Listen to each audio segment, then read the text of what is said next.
jornal Estado de São Paulo tem uma manchete hoje extremamente preocupante. Indústria no Brasil cai 15% em 5 anos. No mundo, cresce 10%. Repetindo, indústria no Brasil cai 15% em 5 anos, no mundo cresce 10%. O Brasil pode deixar, inclusive, de fazer parte do grupo das 10 nações mais industrializadas do mundo. É uma situação extremamente preocupante. É um processo histórico das últimas décadas.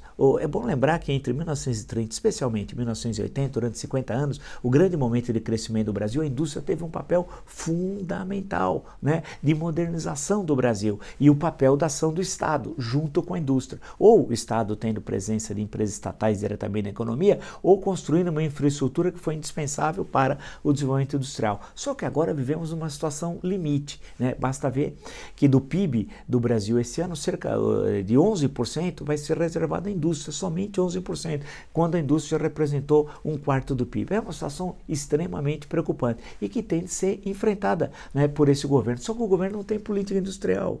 E os empresários, as entidades de classe, as federações de indústria, a Confederação Nacional de Indústria, não sabe o que propor, porque o governo não tem projeto para o país. Se não tem projeto para o país, não sabe qual é o papel da indústria. E a indústria não consegue construir um projeto para o governo. Não tem mais aquelas lideranças como teve Roberto Simples. Então, esse processo é muito preocupante e que vai ter um efeito terrível sobre a economia brasileira, a desindustrialização. Note, registre, a indústria no Brasil cai 15% em 5 anos, quando no mundo cresce 10%. Ou seja, não é um fenômeno mundial, é uma questão do Brasil, e isso é central, porque o grande momento da história do Brasil entre 30 e 80 foi justamente o grande momento da indústria no Brasil.